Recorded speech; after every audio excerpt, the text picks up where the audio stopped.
औज़ुबिल्लाहिमिनश्शैतानिर्रजीम बिस्मिल्लाहिर्रहमानिर्रहीम अस्सलाम वालेकुम। मैं मोहम्मद नवाज शरीफ जतों तखने पे माड़ा YouTube channel will lifestyle secret. मैं उम्मीद करना तो सारे खैर खैरियत नाल हो। फजर नमाज पढ़ी रहे हैं अगे 7 बजे नमाज ईद ना टाइम है। असा की इन मखसूस दिहाड़े में अपने प्यारे की भी याद करना चाहिए ना जिहड़े असा की छोड़ी के इस दुनिया चले गए। अस हुण जुलने हैं जी उत्थे दुआ शा मंगसा वापस आसा फिर अस ईद की तैयारी कर सकें। असां इत्थे पहुंची गए हैं। असां दुआ भी मंगी जी। पहले असां जिसलै रमज़ान ने आखिरी दिहाड़ा या ईदी पर रसने सां इत्थे बूटी वगैरह कब्रां लगी होनी सी वो भी असां पट्टी किन्ने सां।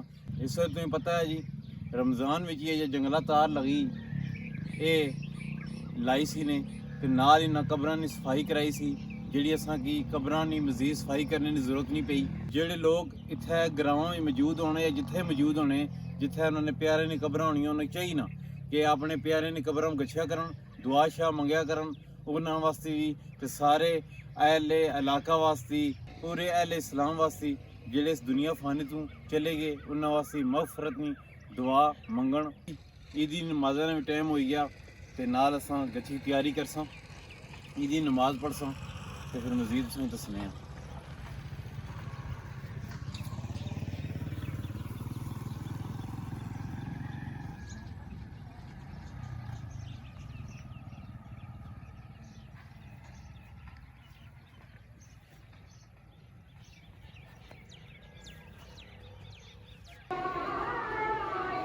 माशाल्लाह जी सुबहान अल्लाह साढ़े डॉक्टर मंजूर साहब तैयार होए ईद की नमाज असी जा रहे जी।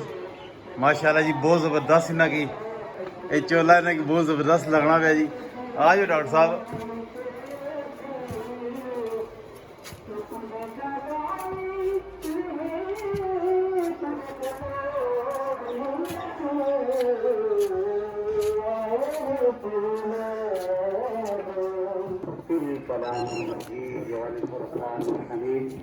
بسم الله الرحمن الرحيم إن الله يأمر بالعدل والإحسان وإيتاء ذي القربى وينهى عن الفحشاء والمنكر صدق الله العظيم وصدق رسوله النبي الكريم الأمين ونحن على ذلك لمن الشاهدين والشاكرين والحمد لله رب العالمين. إن الله وملائكته والقائمين حضرات الله मजदूर करीम तलाक ना शुक्र है कि उस रब्बे लम्ब करने माशाल्लाह जी असां सारे नमाज ईद की तैयारी करी कि अस हुण ईद की नमाज पढ़न जा रहे हैं जी। आज हमारी इस नतीजे का दिन है। अल्लाह को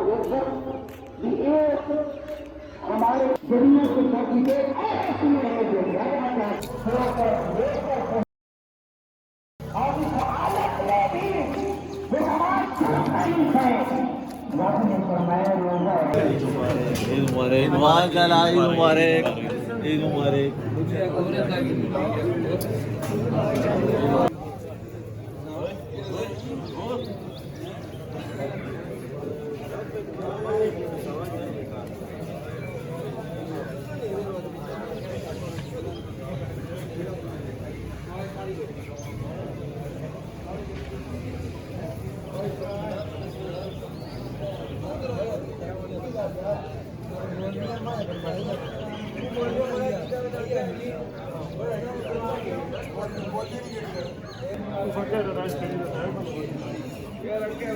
ईद मुबारक जी।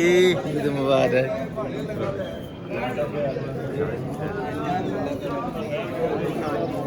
ईद मुबारक जी।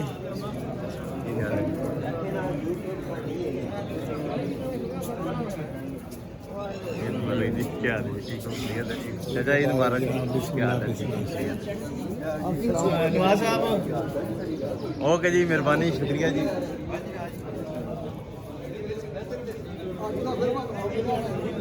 जी अस्सलाम वालेकुम ईद मुबारक। क्या हाल है अब्बू? सब खैर खैरियत ठीक। ईद मुबारक। ईद मुबारक। ईद मुबारक। और जी सब खैर खैरियत है A1 ਮਿਲੋ ਜੀ ਮਿਲੋ ਸਾਰਿਆਂ ਦੀ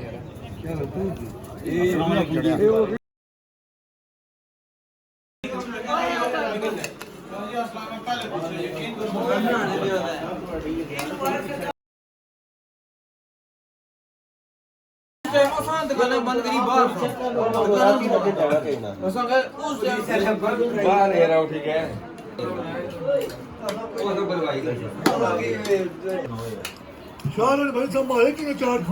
सुनो ना माड़ी गल मैं क्या शायद इधर ए दरबार ही क्या दुआ सुनो ना मैं दरबार ही दुआ मंगण दी आया फिर इधर मैं असा सारे तरफों सारे जितने भी तखने वाले ते सारे की अहले इलाका की सारे की ईद मुबारक जी और ऐसा सारे की तरफों सब की ईद मुबारक तो साड़ी वीडियो की लाइक करो चैनल की सब्सक्राइब करो बेल आइकन बटन जरूर प्रेस करो ताकि नवी असली वीडियो तो मिल सके मोहम्मद नवाज शरीफ अस्सलाम वालेकुम